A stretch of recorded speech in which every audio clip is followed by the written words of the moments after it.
I'm Carl Bishop, and this is American Garden Tour. Today, we're celebrating Pollinator Week.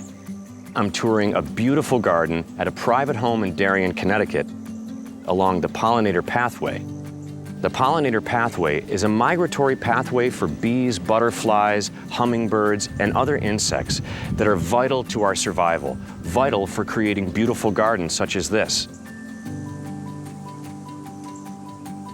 Pollinators are very important because aside from helping us create beautiful gardens like this, they also, more importantly, support our food system.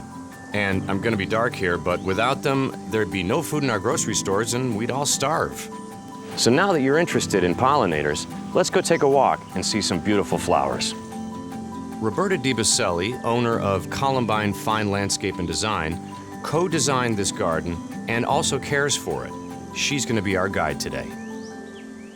Columbine was founded in 1998 with the belief that the natural world inspires and renews the human spirit.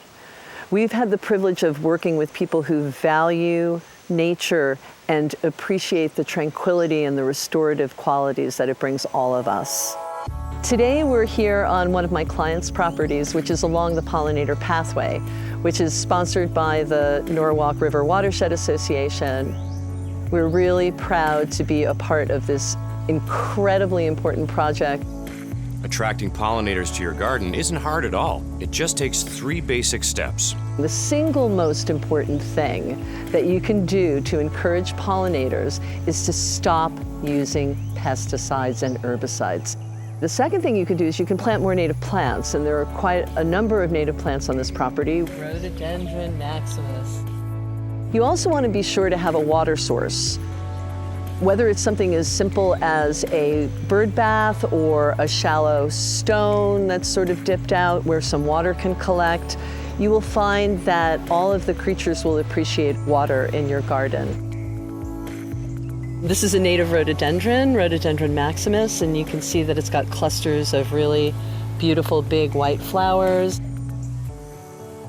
And it is also a fantastic pollinator plant because it attracts bees as well, and it gets a wonderful flower this time of year, also fragrant. Also has a broadleaf evergreen interest, so it's a fantastic 4-season plant. So the second native plant that we're going to talk about today is Clethra alnifolia, which is also known as summer sweet, which is one of my all-time favorite shrubs for gardens. Fantastic native plant that creates 3 to 4 seasons of interest in the garden. It's not in bloom right now, but when it is, it has beautiful, fragrant, white flowers that are just swarming with bees. It does like moist soil. So this is a kind of a moist section of the garden. It's a low point, so this is a great place for it. Another important native plant in this garden is Ilex opaca, which is American holly, a broadleaf evergreen plant. It has those fantastically beautiful red berries in the wintertime that we're all familiar with, but it is a food source for many birds, and they also love to nest in its branches. So you can see the clusters of flowers happening right now, and of course those flowers will turn into berries because some fantastic pollinator will go to the boy holly and dust the lady holly and fertilize the flowers so they become fruit. When you're planting your garden and you want to attract pollinators, it's really important to remember that different pollinators are attracted to different colors and different flower shapes. This rhododendron here is especially attractive to bees because of just the morphology of the plant. Maybe it's the dots that are in this flower structure here, the way the stamens are arranged, that's attractive to them and that they can see, that draws them in, so they can gather the nectar and then they can fly away to another plant, and that process begins, the pollination process. Plants have evolved to attract the pollinators that will help them continue to live and to create new plants. Some pollinators are only out at night, so certain plants have evolved to cater to them. So the midnight buffet is open on that night blooming jasmine, when those moths are out and looking for a snack. And the pollinator process continues. Let's get back to our tour and see what else is growing in this garden. So this is a mixed garden bed. This is Ligularia, this like round leaf perennial over here that gets like really tall yellow flowers on it later in the season. It's not in bloom now. This is, in the foreground here is a stilbay, which also later in the season gets plumes of feathery type flowers, all different colors. In the foreground is a really interesting evergreen. It's unfortunately lost its leader, so it looks a little bizarre right now, but it's called Thuiopsis, and you don't see it in the trade that much, but it's a fantastic conifer for shade, and I love the texture on it. It's really special. And then to the left of that, we've got tree hydrangeas, which will be flowering soon. They give you a really nice canopy when you're sitting at the table over here. Next up on the tour is what looks like a naturally occurring woodland garden, and that's what I love about it. But these plantings are no accident of nature. We created this little vignette here because the monoculture of Pachysandra throughout this garden was something which is useful to a certain degree, but it's also kind of boring.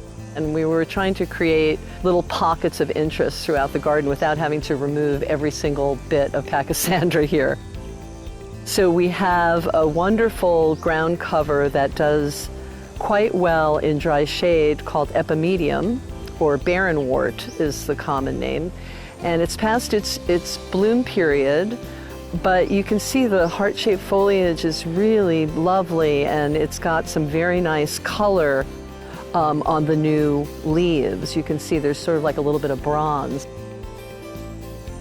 Behind it, you can see there's Brunnera, which has got that silver leaf and the sprays of blue flowers on it. It's just finishing up its bloom period, but still the foliage has got a really nice shine to it.